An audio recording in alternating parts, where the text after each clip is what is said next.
Assalamualaikum warahmatullahi wabarakatuh. Perkenalkan, nama saya Nur Fadila. Saya memiliki NIM 2014010076. Saya adalah bagian dari anggota kelompok 2. Saya akan mempresentasikan tugas saya tentang PowerPoint Administrasi Pendidikan, di mana saya mendapatkan tema tentang kepemimpinan pendidikan. Dosen pengampu saya yaitu Ibu Wahyuli Liuzen, SE MPD. Pada pertemuan kali ini, saya akan membahas tentang kepemimpinan pendidikan, yang mana kepemimpinan pendidikan memiliki subtema yang terdiri atas dua. Yang pertama adalah tentang struktur tata organisasi kepemimpinan, yang kedua adalah prinsip-prinsip dasar kepemimpinan. Baiklah, langsung saja kita masuk kepada yang pertama, yaitu tentang struktur dalam organisasi kepemimpinan formal. Organisasi formal adalah organisasi yang dicirikan oleh struktur organisasinya. Keberadaan struktur organisasi menjadi pembeda utama antara organisasi formal dan organisasi informal. Struktur dalam organisasi formal dimaksudkan untuk menyediakan penugasan kewajiban dan tanggung jawab pada personil untuk membangun hubungan tertentu di antara orang pada berbagai kedudukannya. Contohnya adalah organisasi kepemimpinan formal, yaitu seperti sekolah dasar. Selanjutnya kita membahas tentang pembagian struktur kepemimpinan. Yang pertama yaitu tentang kedudukan struktur. Seseorang dalam struktur organisasi mencerminkan sejumlah kewajiban sebagai upaya pencapaian tujuan dan hak yang dimiliki oleh masing-masing anggotanya. Yang kedua yaitu tentang hierarki kekuasaan. Struktur ini menunjukkan bahwa pencapaian organisasi dibagi kepada berbagai komponen organisasi yang diimplementasikan secara sinergi melalui hierarki kekuasaan masing-masing anggotanya. Yang ketiga, yaitu tentang kedudukan garis dan staf. Organisasi garis menegaskan pengambilan keputusan, instruksi dan jalannya permohonan kedudukan staf yang mewakili keahlian khusus yang diperlukan dalam suatu organisasi. Selanjutnya, kita akan membahas tentang pengertian struktur organisasi. Struktur organisasi adalah suatu susunan dan hubungan antara tiap bagian, baik secara posisi maupun secara tugas, yang ada pada suatu kerjasama dalam menjalin kegiatan operasional untuk mencapai tujuan bersama, serta untuk mencapai bagaimana pekerjaan itu dibagi, dikelompokkan, dikoordinasikan secara formal. Selanjutnya, kita akan membahas tentang komponen struktur organisasi. Komponen struktur organisasi terdiri atas 4. Yang pertama yaitu pemimpin. Pemimpin adalah seseorang yang mampu menggerakkan anggotanya untuk bisa mewujudkan tujuan dari suatu organisasi yang dipimpinnya. Yang kedua yaitu adalah kemampuan menggerakkan. Kemampuan menggerakkan adalah ilmu yang secara alami dimiliki oleh seorang pemimpin agar bisa membawa anggotanya untuk mencapai tujuan dari organisasi itu.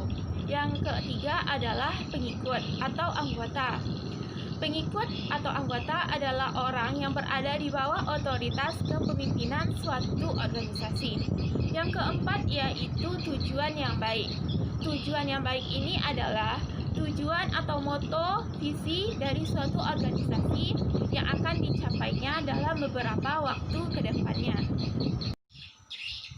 Selanjutnya kita akan membahas tentang elemen organisasi. Mitchell menyebutkan ada 5 elemen umum dalam suatu organisasi. Yang pertama yaitu the operating card, di mana anggota memiliki tugas untuk memproduksi baik itu produk maupun jasa, seperti guru yang memproduksi jasa. Yang kedua yaitu the strategy apex, yang mana manajer tingkat puncak bertugas untuk mengatur seluruh organisasi. Contohnya adalah kepala sekolah. Yang ketiga yaitu the middleman, yaitu manajer yang menjadi penghubung operating card dengan strategi apex. Contohnya adalah dekan di perguruan tinggi. Yang keempat yaitu the teaching structure, yaitu analis yang mempunyai tanggung jawab melaksanakan bentuk standarisasi tertentu dalam suatu organisasi. Contohnya adalah analis kependidikan.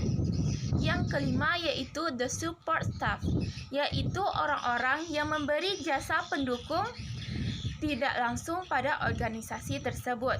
Contohnya adalah tenaga administrasi pendidikan. Selanjutnya, kita akan membahas tentang struktur organisasi. Pertama, struktur sentralisasi, di mana struktur ini kekuasaan dan tanggung jawab berada di pusat suatu organisasi. Sedangkan anggota di bawah suatu naungan organisasi itu hanya bisa menjalankan ketentuan yang telah ditetapkan dari atasannya. Di mana ciri pusat dari struktur sentralisasi ini adanya kesamaan dalam pemerintahannya dengan anggota-anggotanya.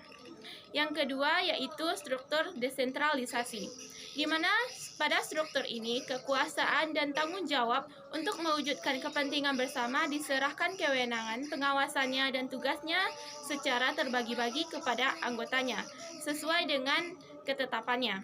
Yang mana pada struktur ini memakai azas kekeluargaan dan kemandirian. Yang ketiga yaitu tentang struktur formalisasi. Struktur ini mengacu pada segala harapan mengenai cara tujuan pekerjaan dirumuskan, dituliskan, dan diberlakukan. Formalisasi adalah hasil dari spesifikasi kerja yang tinggi, pendelegasian, serta kewenangan yang tinggi, departemen berdasarkan fungsi dan luasnya rentang kendali. Yang keempat yaitu struktur kerumitan atau complexity, yaitu suatu struktur organisasi yang mengacu pada jumlah pekerjaan atau unit yang berbeda dalam organisasi, yang membuat pembahasan dalam suatu organisasi berjalan secara bersamaan. Selanjutnya, kita akan membahas tentang prinsip dasar kepemimpinan.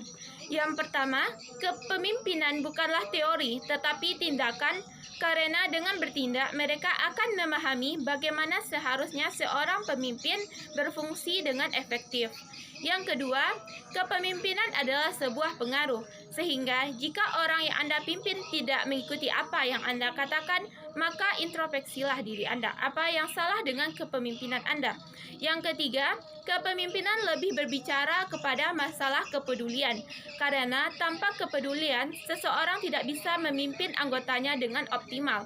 Yang keempat, kepemimpinan membutuhkan kombinasi otak serta keseimbangan otak, terutama jika menghadapi orang yang sulit. Kadangkala pemimpin harus berani menggunakan otak atau bersikap dengan tegas. Selanjutnya, kita akan membahas tentang prinsip kepemimpinan berdasarkan Stephen R. Covey. Yang pertama, seorang yang belajar seumur hidup dan memiliki pengalaman yang memotivasi anggotanya. Kedua, berorientasi pada pelayanan berdasarkan karir dan tujuan utamanya dalam suatu organisasi. Yang ketiga, membawa energi positif yang didasarkan pada keikhlasan dan mendukung kesuksesan orang lain atau anggotanya. Hal ini terbagi menjadi 5 bagian, yaitu yang pertama, percaya dan peduli pada orang lain atau anggota. Yang kedua, keseimbangan dalam kehidupan dengan berorientasi kepada kemanusiaan dan keseimbangan diri. Yang ketiga, melihat kehidupan sebagai tantangan. Yang keempat, sinergi, kerja kelompok, dan memberi keuntungan kepada kedua belah pihak organisasi. Yang kelima, latihan mengembangkan diri sendiri melalui pemahaman materi, memperluas pengetahuan, mengajarkan materi, mengaplikasikan materi, memonitoring diri, dan merefleksikan diri kepada hasil materi di kehidupan. Sekian hasil presentasi saya tentang kepemimpinan pendidikan. Terima kasih atas semua perhatiannya. Wabillahi taufiq wal hidayah. Wassalamualaikum warahmatullahi wabarakatuh.